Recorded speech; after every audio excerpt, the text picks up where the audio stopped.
ಬುದ್ಧಿವಂತ ಗಿಳಿ. ಒಂದು ಕಾಡಲ್ಲಿ ಒಂದು ಗಿಳಿ ಮತ್ತು ಒಂದು ಮೊಲ ಒಳ್ಳೆ ಫ್ರೆಂಡ್ಸ್ ಆಗಿದ್ರು. ತುಂಬ ಕ್ಲೋಸ್ ಫ್ರೆಂಡ್ಸು. ಮೊಲ ಯಾವಾಗಲೂ ಕ್ಯಾರೆಟ್ ತಿಂತಾಯಿತ್ತು. ಒಂದಿನ ಒಂದು ಕರಡಿ ಹತ್ತಿರ ಬರ್ತಾಯಿದ್ರನ್ನ ಗಿಣಿ ನೋಡಿಬಿಡ್ತು. ಗಿಣಿ ಹೇಳ್ತು, ಓಡು ಓಡು ಓಡು.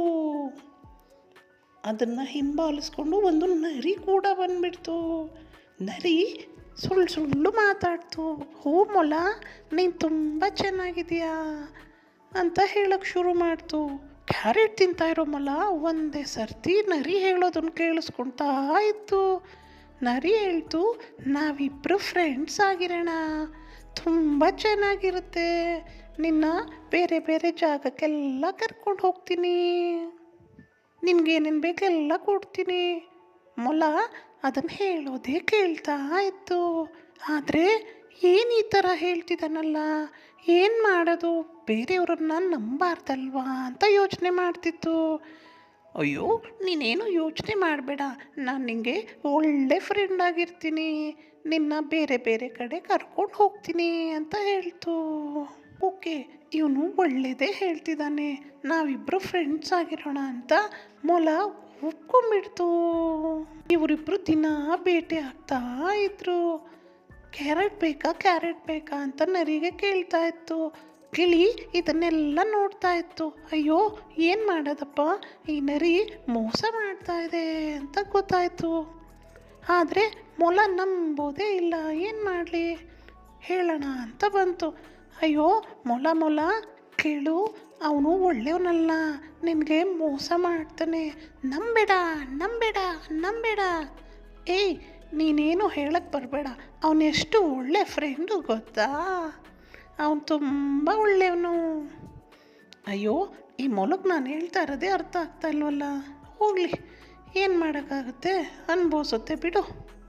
ಮುಂದಿನ ದಿನ, ಬಾ ಮೊಲ, ಇವತ್ತು ನಾನು ನಿನ್ನ ಬೇರೆ ತೋಟಕ್ಕೆ ಕರ್ಕೊಂಡು ಹೋಗ್ತೀನಿ, ಅಲ್ಲಿ ತುಂಬ ಕ್ಯಾರೆಟ್ ಇರುತ್ತೆ, ನೀನು ಎಷ್ಟು ಬೇಕಷ್ಟು ತಿನ್ಬೋದು, ಬಾ, ನನ್ನನ್ನು ನಂಬು, ನನ್ನ ಜೊತೆ ಬಾ ಅಂತ ಕರೀತು. ಮೊಲನೂ ಕೂಡ ಫ್ರೆಂಡ್ ಅಲ್ವಾ ಅಂತ ಅವನ ಜೊತೆನೇ ಹೋಯಿತು. ಇಬ್ಬರು ಕೂಡ ಒಂದೊಳ್ಳೆ ಕ್ಯಾರೆಟ್ ತೋಟಕ್ಕೆ ಹೋದರು. ತುಂಬ ಕ್ಯಾರೆಟ್ ಇತ್ತು. ತಿಂತಾ ಇರಬೇಕಾದ್ರೆ ರೈತ ಓಡಿ ಬಂದ್ಬಿಟ್ಟ. ನರಿ ಹೋಗಿ ಒಂದು ಮರದಿಂದ ಬಚ್ಚಿಟ್ಕೊಂಡ್ಬಿಡ್ತು. ಆದರೆ ಮೊಲ ಸಿಕ್ಕಾಕೊಂಡ್ಬಿಡ್ತು. ಅಯ್ಯೋ, ನನ್ನ ಫ್ರೆಂಡ್ ನನ್ನ ಬಿಡಿಸ್ತಾನೋ ಇಲ್ವೋ ಅಂತ ಯೋಚನೆ ಮಾಡ್ತಾ ಇತ್ತು ಮೊಲ. ಆದರೆ ನರಿ ಬಿಡ್ಸೋಕೆ ಬರಲೇ ಇಲ್ಲ. ಏನು ಮಾಡಲಪ್ಪ ಅಂತ ಯೋಚನೆ ಮಾಡ್ತಾಯಿತ್ತು. ಆ ಟೈಮ್ಗೆ ಇರಲಿತ್ತೋ ಗಿಳಿ ಬಂತು. ಅಯ್ಯೋ, ಮೊಲ ಸಿಗಾಕೊಂಡ್ಬಿಟ್ಟಿದೆಯಲ್ಲ, ಏನಾದರೂ ಮಾಡಿ ಬಿಡಿಸ್ಬೇಕು ನಾನು ಅಂತ ಅಂದ್ಬಿಟ್ಟು ಬಂದು ಮೊಲನ ಬಿಡಿಸ್ಬಿಡ್ತು.